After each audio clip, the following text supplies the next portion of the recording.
Ashama harka fuunee daawwattootaa fi hordoftoota keenya akkam nagaa keessanii nageenyi koo kan jaalalaaf kabajaa bakka jirtanitti na dhaqqabu. Egaan daawwattootaa fi hordoftoota keenya odeeffannoo jajjabaa harkaa isinii qabna. Keessayyuu dhimma Jawaar Muhammad akkasumas odeeffannoo biyya keessaatiin waa'ee waraana bilisummaa Oromoo tarkaanfilee inni guyyaa har'aa fudhate. Keessayyuu torbee kana keessa dhimma qulqulleessaa waraana bilisummaa Oromoo Oromiyaa keessaa balleessine jedhu mootummaa biltsiginnaatiin ka'ameen mootummaan biltsiginnaa waraana hedduu dhabuusaa gabaasni guyyarraa nu bira ga'aa jira. Kanaafi odeeffannoo biraatti kan isin biraan ga'u Already Adam TV namoonni YouTube channel keenya faaraa taata subscribe gochuun maatii keenya ta'a. Egaan daawwattoota hordoftoota keenya guyyaan har'aa guyyaa dhaloota gooticha keenya leenca sabaa Jawaar Muhammad. Jawaar Muhammad dhalatee biyya lafaa kanarratti erga dhufee waggaa 36 isaa guyyaa har'aati. Jawaar akkuma beekamutti mee takka seenaa Jawaar Muhammad keessa osoo hin galin dura Jawaar dhiyeenya kana gama biyya qabsoosaa yookaan Oromiyaa lammaffaa Minisootatti ni imala wanti jedhamu fuula miidiyaa hawaasaa kanarra deemaa jira. Jawaar guyyaa kam Minisootatti imaluuf deema? Haala akkamitiin deemuuf deema kan jedhuu fi wanta odeeffannoo tokko irraa isin bira ga'a. San duratti Jawaar Muhammad goota Oromoo ta'uusaa waggoota 36 isaa guyyaa irraa akka kabajatutti kan dhalatee guddate godina Arsii Bahaatti magaalaa Dhummugaa jedhamu keessatti dhalatee akkuma nama kamiitiyyuu sadarkaa barnootaa isaa achumatti eegalee adeemsa keessa hanga sadarkaa yuunivarsiitii fi carraa alaas argatee barnoota isaa alatti barachaa ture. Akkuma hundi keessanuu beektan immoo qabsoo kana keessatti nama gahee ol aanaa taphatuu fi sadarkaa Itoophiyaatti nama shoora jabaa siyaasa biyyattii keessatti nama qabudha. Kana kan godhuuf mallaqa irraa argachuuf yookaan bu'aa wayitiif osoo hin taane saba isaa bilisa baasuuf saba isaa waan barbaadan akka argataniif halkaniif guyyaa hojjechaa jira, ammallee hojjechaa jira jechuudha. Argitee Oromoon gaafa waa jedhu callisuun waan cimaa of keessaa qabu dubbata Oromoo yeroo hedduu.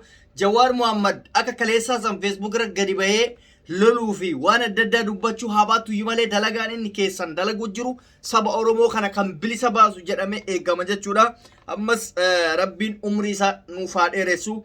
Goota akkana haadholiin Oromoo waan nu deessaniif galatooma isiniin jenna. Akkasumas Oromoon birallee goota akkanaa kan nuuf dahan abdii qabna jechuudha. Oromoon duraanumayyuu goota. Kanaaf happy birthday jenneeni jirra Jawaar Muhammadi. Ittaansuudhaan Jawaar Muhammad biyya alaatti deemuudhaaf wanti jedhamu dubbatamaa jira. Haa ta'uti dhimmi isaa kun hangam qulqulleeffame kan jedhu gama keenyan qulqulleeffachuu habaannu malee imala isaa gama Minisootatti deemuu akka barbaadummoota irra geenye jirra. Sababni isaa dhimma addaatiif osoo hin taane maatiin isaa jireenyaan Minisoota waan jiraataniif akkasuma daa'imni isaas Minisoota waan ta'eef hawaasni Oromoo achi jirullee akka maatiitti waan jaalala isaaf qabaniif jecha karaa seera qabeessatiin dhimma biraatiif osoo hin taane dhimma maatii dubbisuutiif gamas imaluuf dhiyeenyatti akka qophiirra jiru dhagahamee jira. Rabbiin imala isaa imala milkii fi maatii isaatti wal argisiisu. Agartee namni akkuma biyya isaa jaalatu ilma isaatiif maatii isaa jaallata. Namni kuni maatii isaatiif ilma isaatiin erga waliin argini waggoota 3 lakkoofsisee jira. Sababni isaa erga siyaasaan gara biyyaatti galee maatiin isaa gara biyyaatti hin dhufne inni gama Minisootatti hin deebine. Kanaaf maatii isaa arguun dirqama. Rabbi nagaadhaa fi kabajaadhaan maatii isaatitti walitti haa qunnamsiisu. Jawwee keenya baga nuuf dhalattee yoomiyyuu ati saba kanaaf goota, har'as goota, boris goota, of durattis goota jechuudha. Goonni akka keetii jaarraa kana keessa nu jiraachuun isaa baay'ee tokko nu gammachiisa. Egaan kan jawwee asumaan yoo isiniif xumure gama waraana bilisummaa Oromooti isinii jira. Waraanni bilisummaa Oromoo humna nuti yaannu fi haala nuti yaannu olitti jabaatee mul'atee jira. Sababni isaa biltsiginnaan dhiyeenya kana torbee tokko keessatti duula shanee magaalaa Oromiyaa keessaa baasna jedhuun waraana biyya keessa fi biyya alaa dabalateen baay'ee lolaa jira. Keessayyuu poolisii Oromiyaa fi milishaa bobbaase.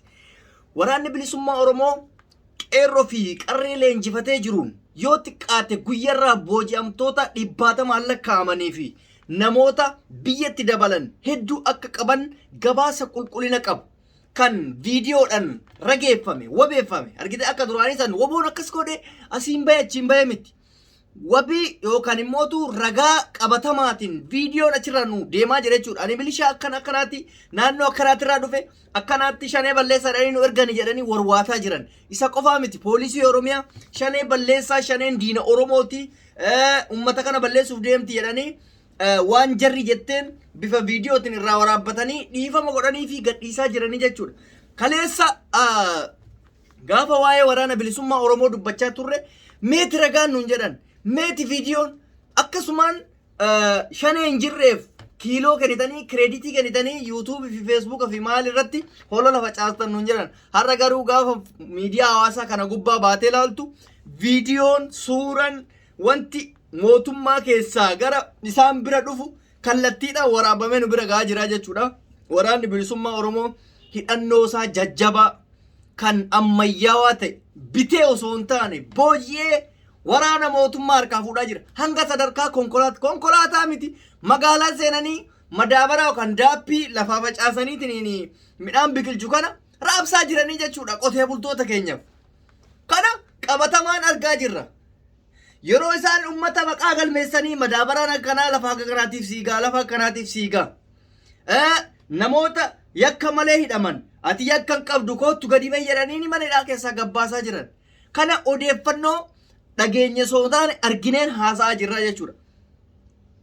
Mootummaan Oromiyaa keessayyuu gara dhabee jira. Poolisiin Oromiyaa akka jirtuun baqattee gama biyyoota biraa deemaa jiran. Maaliif?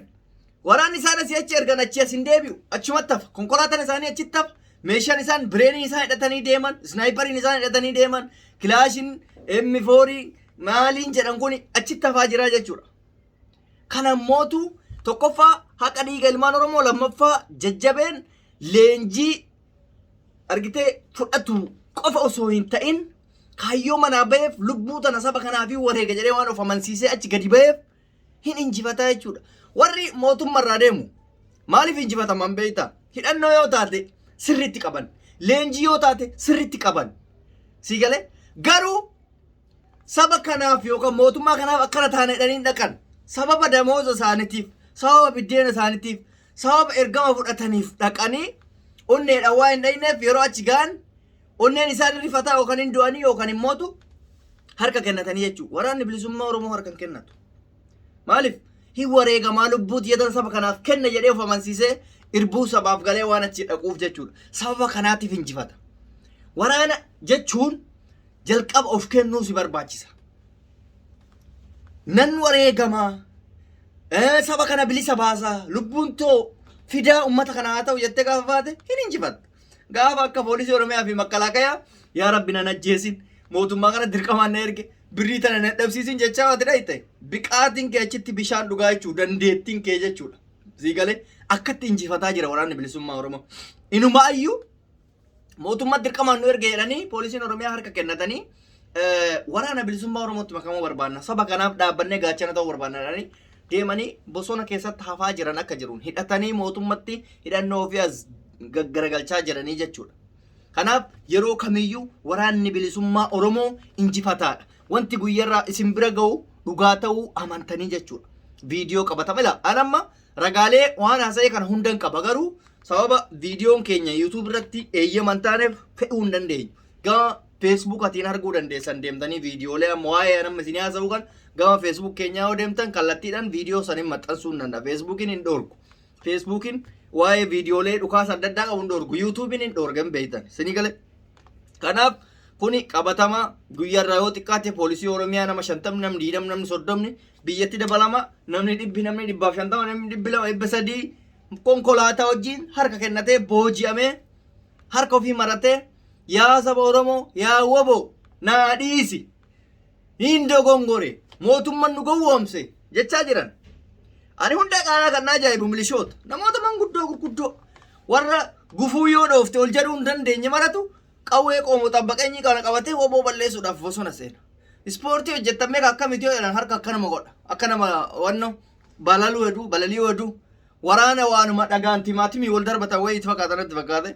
So manguddoonni milishaa ergama mootummaa fudhatanii lubbuu teessan hin dhabina. Ijoollee teessanii midhaan shamataa, ijoollee teessanii qotaa nyaachisa. Waraanni isin ilaallatu yoo mootummaan isin dirqee mootummaan nu dirqisinaa hidhu hidhaa deema. Maaltu lubbuu keessan garmaleetti isin baasa la waraanni bilisummaa Oromoo waan si ajjeesuuf qaba. Sababni isaa maaliif? Ati rasaasa achii darbataa jirta. Inni dhagaadhaan yookaan timaatimii yookaan biddeen afaan siin ka'u. Ibiddumaatti darbattee saniin achitti deebisee si dabarsaa jechuudha. Kan akkasitti beekuu danda'u qabdaa. Egaan daawwattoota hordoftoota keenya qophii gabaabaa ammaaf qabu xumura jira. Viidiyoo biraatti walitti deebina. Jawwee keenya baga dhalattee irra deebiidhaan siin jedha. Turtii gaarii naaf qabaadhaa, siin jaaladhaa, siin kabajaa. Nagaatti.